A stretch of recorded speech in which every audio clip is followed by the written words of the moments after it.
Hey everybody, John Wade Boggs fan here. It is Saturday night.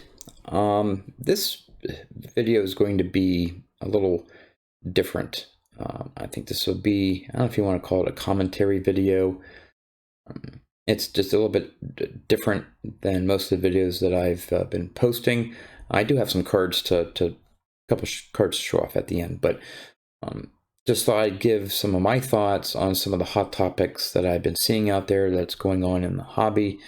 So it's a bit of some random thoughts on my part. The first one is the Topps Project 2020 cards. There's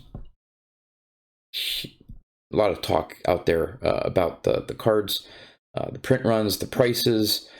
I personally haven't bought a single one, and I don't anticipate buying any of at least this year's cards. There is the one Mike Trout that I find sort of neat, the one with the Michael Jackson gloves. I'm not sure who the artist is, but that one looks pretty cool. But already that's gone through the secondary market. I think the print run is fairly low on that. I'm not even sure what they're going for now. I'm sure several $100s, if not more. So I don't anticipate buying any. When they first came out, honestly, I just didn't care for them. I had no interest in going into it. 1999, I guess, wasn't an unfair price. I understood that there's some artists involved and their interpretations, and again, just like normal art, it's open to what people see in them and whether they like it or not. I personally, most of the designs I just don't care for. I'd much rather have the original. To me, the original design is the best design, but again, for those out there who think these cards are really neat and love the artistic interpretations, that's great. Wonderful. So since I'm not really in the market, I'm sort of a bystander in all of this. Just noticing some of the comments. I personally am a collector, some say hoarder, rather than an investor. I personally don't look to purchase cards that I think are going to go up in value in the short term, near term, long term, in hopes of selling that card, even if it's to fund my Boggs collection. That's just not my interest in this hobby. But there are those of you that do, and that's fine. Nothing's wrong with that. But it seems to me most of the talk is either around one, whether you like the design or the cards themselves, whether you like the design of this or that or whatever, or it's talk about, man, the prices are just going up and the initial low print run, and now I think the latest print runs are approaching 100,000 per card, and oh my gosh, what's that going to do to near-term appreciation of all these cards, and will I get my money back, or is there going to be a huge drop in prices? I don't know what to think. I would think that as long as Project 2020 cards remain popular, those early set of cards with a low print run are going to maintain some sort of higher value than the later ones that have a higher print run. Just supply and demand type of thing.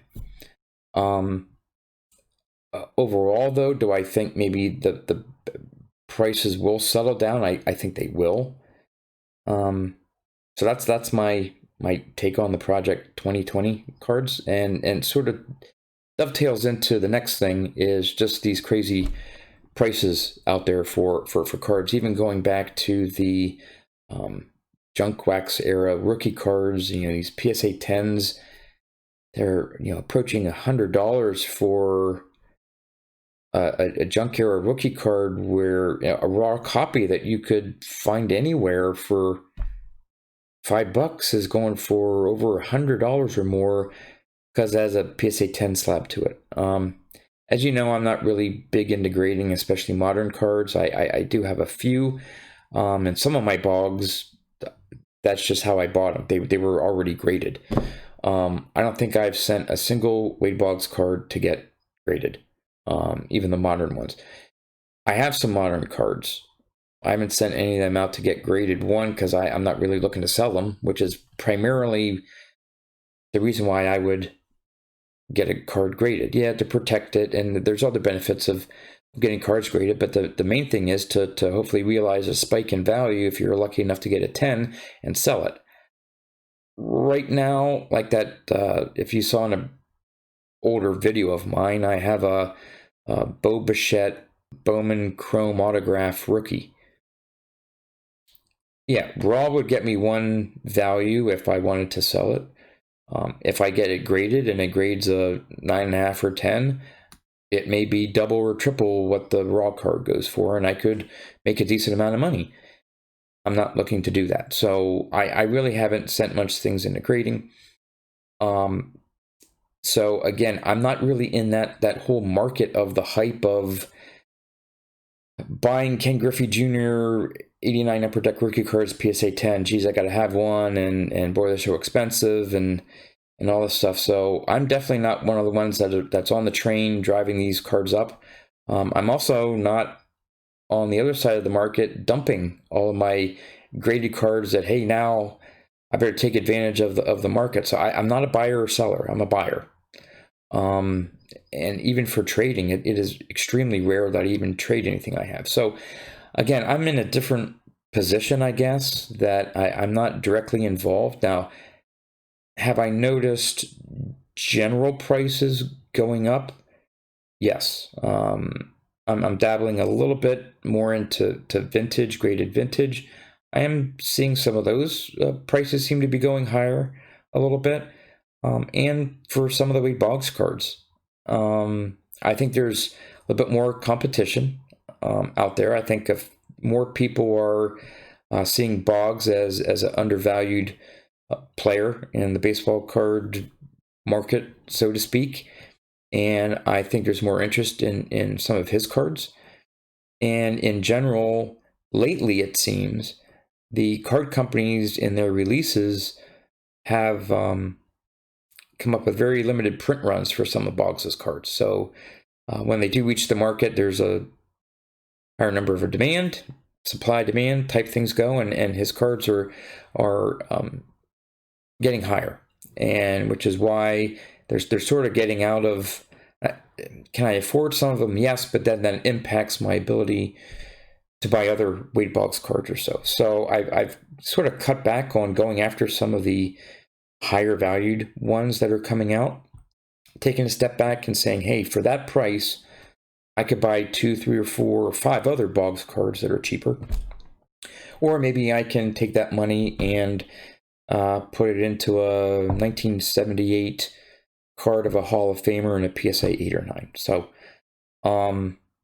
that's where I am with that, where prices are.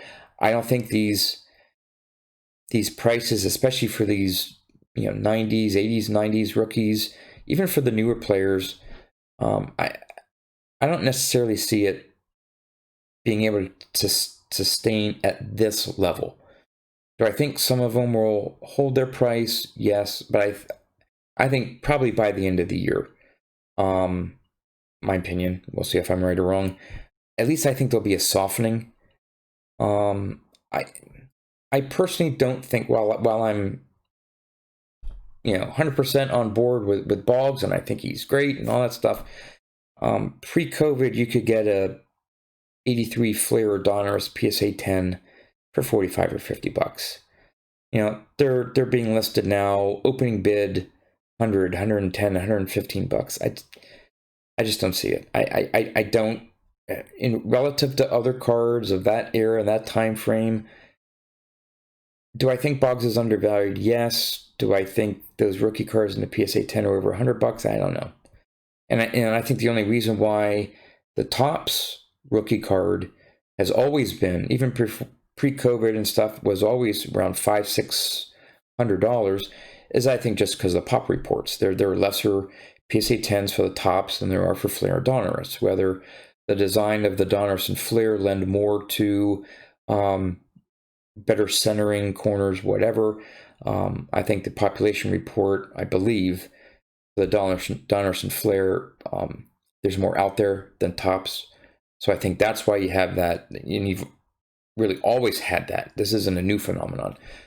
So I think his Topps rookie card is still going to be up there in the several $100s. I'm not sure how long it'll sustain around the $1,000, $900,000 mark. But anyway, enough about that. The last thing, before I get to showing some cards here, I don't want this video to take too long here.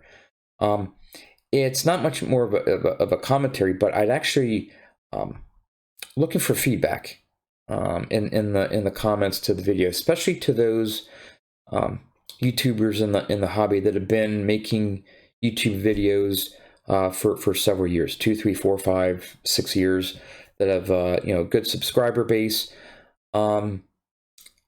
Just wanted to get your feedback on this. Technically my channel started in January, but I had 2 videos that I just posted with no intention really of making any more videos until like middle of March. That's when I really started coming out with content, doing videos. It seemed like every day for the most part. I think I've done over 60 videos in about 2.5 months. And over those 2.5 months, I'm nearly at 200 subscribers. So I wanted the feedback for some of the longer term content creators out there, and just to let me know whether 200 subscribers is, after like 2.5 months of doing videos, whether I'm knocking it out of the park, whether it's average, whether it's low. I'm just curious. I'm not doing these videos just so I can get subscribers. I'm not doing it like, hey, I have 2,000 Facebook friends. Well, no, I don't have 2,000 friends. It's not about necessarily the numbers, but I'm just curious because generally speaking, I think in the whole YouTube universe, the baseball card collecting market, or the area, is a niche area within YouTube. Certainly, there's a lot of videos out there, a lot of content creators, but we have a unique subject matter that, really, unless you're interested in baseball cards, football cards, sports cards, things like that, not many people are interested in the videos that we put together. It's those that are in the hobby and enjoy the hobby. So there's a much smaller universe, I would say, of those that would be interested in listening to videos that we put out. So I was just curious. Lately I've been getting maybe 35, 40 views per video. I don't know. I like your feedback, because I know some of you now have built your channels up to seeing a lot of contests out there because you've hit the 500 subscribers or 1,000 subscribers, and that's great. I'm at 200, almost 200. I don't think I'm going to do a contest for my 200th subscriber, maybe 250, which is half of 500. Yeah, we'll see.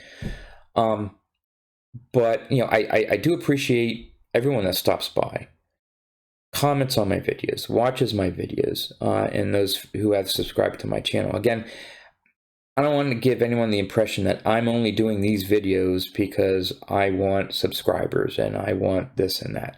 No, I do it because I'm enjoying making these videos, and I'm enjoying watching others' videos about their collection.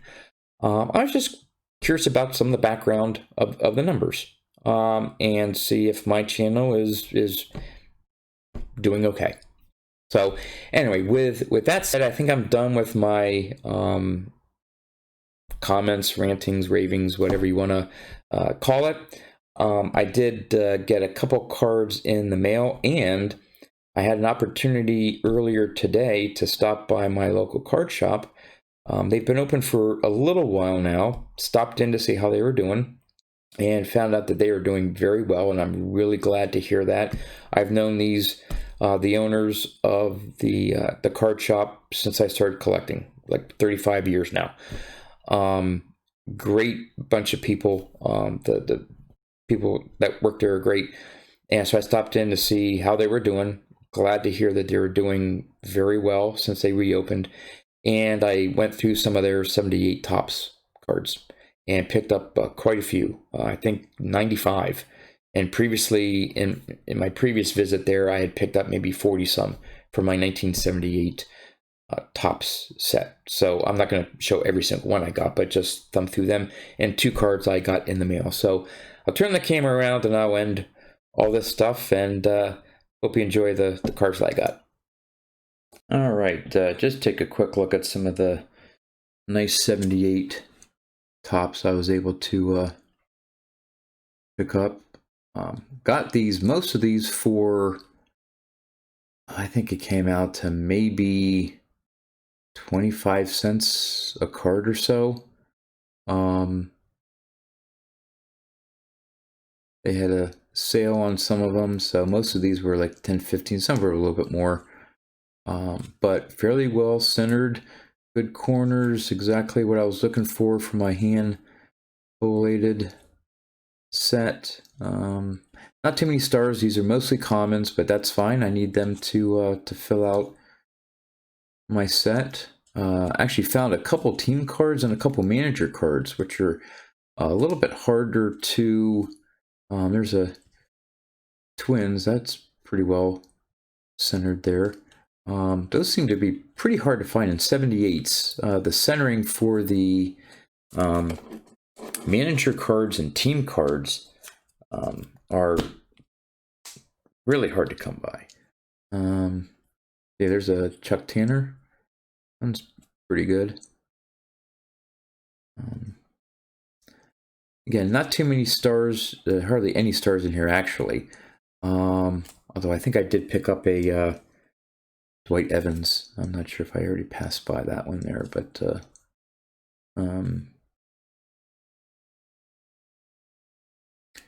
yeah, now I'm up to maybe around 150. 78 Topps for my set. Still a long way to go. Here's a last small little section there. Another team card. Another manager. Another team card.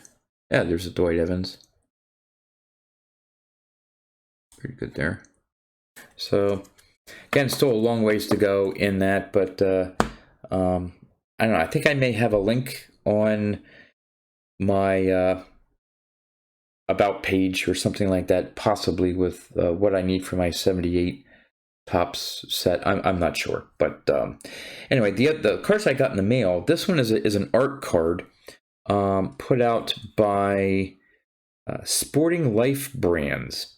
This is from 2018, and what they do is they make cards. Some of them are one of ones, but some of them are not. I think maybe the print runs are no more than 12. They're not serial numbered, but they make these. If you're not familiar with these, it's on really thick stock and made to look like cards from, say, the 30s or 40s, maybe. In the design, and they purposely, maybe it's hard to see, they round the corners and they sort of beat the card up a little bit. It's meant to look antique-ish. That's their thing. They have old design on the cards there. Chew the world's best tasting gum and collect all of your favorite players and personalities. This is the Not Whole League series, and this is the one of Boggs. I have several of these that they've put out. Some of the one of ones as well. Just find these pretty neat. A lot of the art cards and stuff have more of a modern feel. Even they're modern cards with an older design, but these are made to look old. Not to deceive anyone, but just that's their look, like a vintage look, and I really like these cards that they make. And then the last one is another pickup for my PSA collection of Hall of Famers. 78 another 78 Topps. I think this is my 12th one, maybe. Mint 9 of Jim Palmer. Nice one there. The back is well centered as well. Got this for pretty good price too. So that's really all I have. Appreciate all of you that have stuck around to the end through all this. Like I said, it's a little bit of a different video that I've done. Just thought I'd give some thoughts about different things. And again, regarding the whole channel thing and subscriptions and stuff, would love to hear comments from you guys, especially those that have been making videos for quite some time now, and how your channel started and grew and so on. So that's it for now. And as always, thanks for watching.